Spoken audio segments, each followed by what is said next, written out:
Salut à tous, je vais vous raconter ma version, je vais essayer d'être assez claire, précise, rapide, mais bon, il y a tellement de choses à dire. Je vous cache pas que je suis encore sous le choc face à tout ce qui s'est passé, face à cette injustice. Alors je vous explique, hier, je devais descendre dans le sud parce que c'était l'anniversaire de mon beau-papa que j'avais pas vu depuis 7 mois. Bref, je suis désolée, je suis un petit peu émue. C'était également la fête des pères aussi hier, donc c'était super important pour moi de descendre, voilà.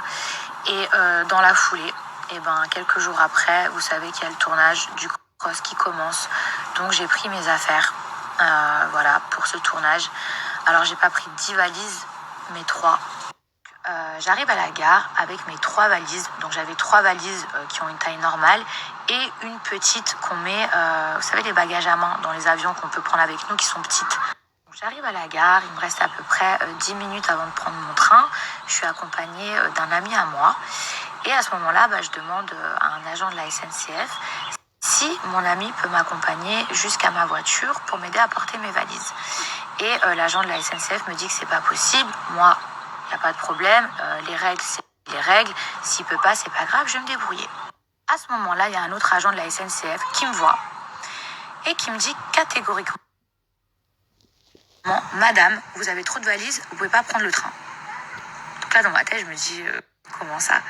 Et moi, je réponds de la manière la plus gentille possible. Je dis « Écoutez, madame, s'il faut payer un supplément pour mes bagages, juste dites-le moi, dites-moi c'est combien et genre pas de souci. » Là, la personne, donc l'agent, me répète encore plus agressivement « Madame, vous ne pouvez pas monter dans le train avec vos valises. » Et là, je me dis « Mais je comprends pas. » Donc, je fais comment? Je laisse mes valises sur le quai? Je comprends pas.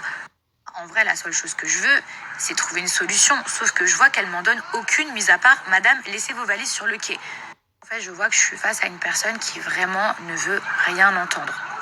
Sauf que moi, dans 5 minutes, le train, il part. Donc à ce moment-là, j'essaie de trouver une solution. Je vois qu'il y a un passager qui assiste à la scène, qui a envie de m'aider, et je vois qu'il a qu'un bagage. Donc je vais gentiment le voir, je lui dis, écoutez, est-ce que ça vous dérange pas de me prendre une valise avec vous, juste le temps de marcher, etc. Parce que visiblement, j'ai le droit qu'à 2 valises. Et la personne, elle me dit, il n'y a aucun problème, pas de souci. Donc là, je me dis, c'est cool, j'ai trouvé une solution. Et là, l'agent, elle revient comme une furie. Hystérique, elle se met entre la valise que j'ai passée au passager et le passager, elle met ses mains comme ça et elle dit alors là ça va pas le faire, c'est hors de question. De là je me dis mais c'est pas possible, genre je comprends pas, en fait je comprends pas pourquoi autant de haine, pourquoi elle s'oppose au fait que je dois prendre le train. Donc elle insiste sur le fait que à bord j'ai le droit qu'à 2 valises. Or dans le règlement de la SNCF j'ai le droit d'avoir 3 valises et si par exemple j'en ai plus de payer un supplément. À ce moment-là, je me dis, mais je lui ai fait quoi? Je comprends pas, je la connais pas, mais elle veut pas que je monte dans le train. Sauf que moi, je dois rentrer pour l'anniversaire de mon beau-père, je dois rentrer pour le tournage, et à ce moment-là, je vois qu'il reste plus que 2 minutes. Donc en fait, je me dis, bon, elle, peut-être que, je sais pas, peut-être qu'elle s'est mal réveillée, peut-être qu'elle a eu un problème à ce moment-là dans la vie. Vous savez pas, des fois les gens, ils se comportent d'une certaine façon parce que, je sais pas, vous voyez ce que je veux dire? Je me suis dit, Mila, te prends pas la tête, c'est pas grave. Là, il te reste 2 minutes, cours, va attraper ton train et après tu régleras ça dans le train avec un agent et tu paieras un supplément si tu dois payer un supplément. À ce moment-là, je vous jure sur ce que j'ai de plus cher, cette personne s'est mise à me courir derrière en hurlant, en demandant aux autres agents de bloquer l'accès au train. À ce moment-là, en fait, j'ai plus d'autre choix. Je décide de sortir mon téléphone portable, de filmer la scène, tellement c'est invraisemblable. Je me dis, si je raconte cette histoire, il n'y a personne qui va me croire, sauf que cette personne, elle m'empêche de prendre mon train. Au moment où je sors mon téléphone, elle est venue prendre mon téléphone, l'arracher des mains. Elle a tenté d'arracher mon téléphone portable. Là, je vois que le train va partir. Qu'est-ce que je fais? Je cours dans la voiture, je monte dedans. À ce moment-là, je vous jure sur ce que j'ai de plus cher au monde. D'accord, je suis dans le train. Elle monte dans la même voiture que moi. Elle tente d'arracher mes valises, de les extraire sur le quai. Vous dire que je vous mens pas. Regardez, j'ai perdu mes ongles en essayant de tirer ma valise. Regardez. À ce moment-là, moi, je suis dans le train. Je me dis c'est bon, il va pouvoir démarrer. Je vais régler ça avec une autre personne ou un autre agent qui peut-être sera un petit peu plus apte à m'écouter et à entendre ce qui ne va pas. À ce moment-là, elle, en fait, elle refuse de monter dans le train. Et je me rends compte que le train, il part pas parce que c'est elle la contrôleuse de ce train. Donc en fait, pendant 45 minutes, voire 1 heure, elle a pris en otage tout le train parce qu'elle ne voulait pas monter dedans car j'y étais. Moi, la seule chose que je voulais, c'est que le train parte et qu'on puisse tous rentrer chez nous ou faire ce qu'on avait à faire. À ce moment-là, elle a commencé à dire que je l'avais agressée. Je ne sais pas si vous vous rendez compte. Elle est partie dire que je l'avais agressée.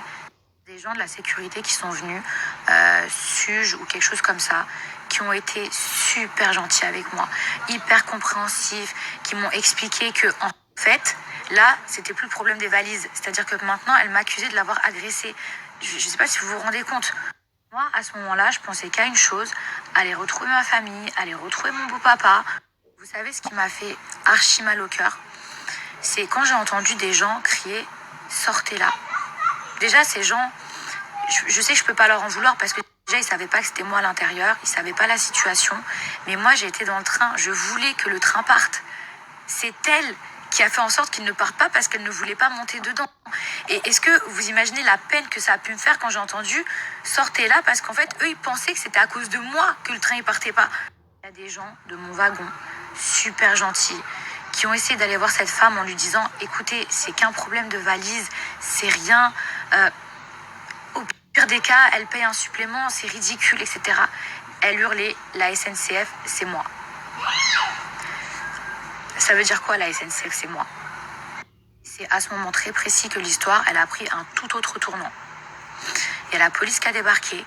Moi, je me suis dit, enfin, ça y est, on va pouvoir partir. De toute façon, je suis dans mon droit, j'ai 3 valises. Au pire des cas, la petite à main. Bon, ben voilà, encore une fois, s'il faut payer un supplément, il n'y a pas de souci.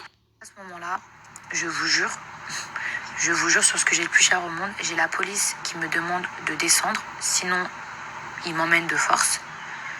Je suis contrainte de les suivre. Moi, dans ma tête, je me dis, mais c'est moi la victime dans l'histoire. Genre, c'est moi, je vais porter plainte. J'arrive au commissariat, c'est simple. Je suis passée de victime à madame, à partir de maintenant, vous êtes en garde à vue. Je veux pas rentrer dans les détails, dans la manière dans laquelle j'ai été traitée les premières heures quand je suis arrivée là-bas. Mais je peux vous dire que c'est un scandale, c'est une honte, c'est inhumain, c'est de l'injustice, c'est de l'abus de pouvoir. C'est une honte, c'est inhumain, c'est de l'injustice, c'est de l'abus de pouvoir. Il faut savoir que j'ai été amenée au commissariat avec toutes mes affaires. Donc mes affaires de tournage, mon sac à main, etc. Tout a été fouillé au millimètre près. Je ne sais pas si vous vous rendez compte, mais vous voyez ce que j'ai pu ressentir quand ces gens-là, ils ouvrent toutes vos affaires, ils regardent jusqu'à vos petites culottes. Et de là, dans ma tête, je me dis, mais quand même, il y a des témoins. Il y a des caméras. C'est elle qui m'a agressée. C'est elle qui a pris mon téléphone.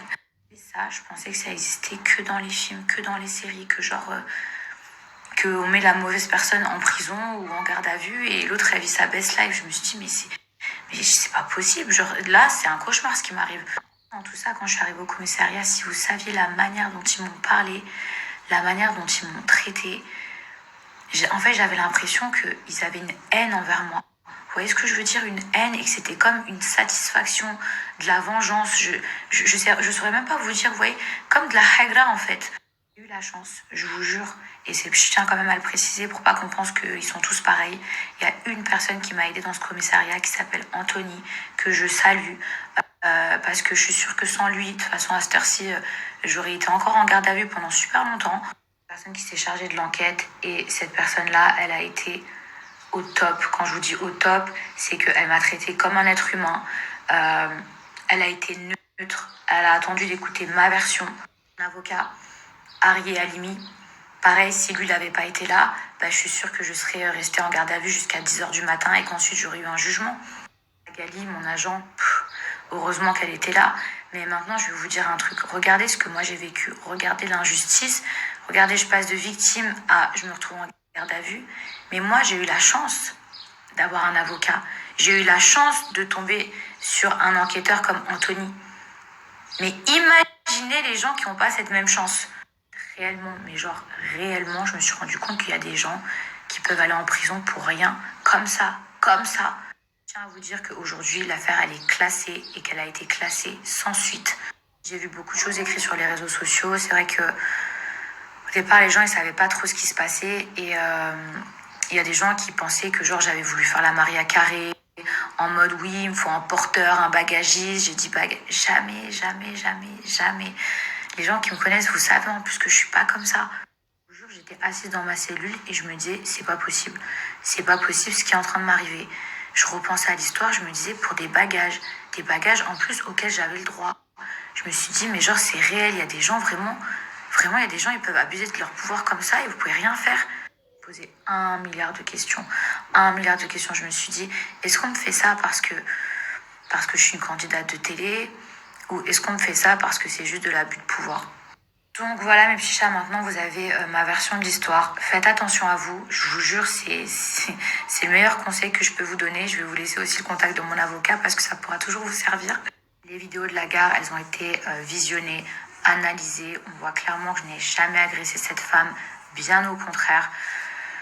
Donc voilà, maintenant vous savez toute l'histoire, toute la vérité, et c'est une affaire qui a été classée sans suite.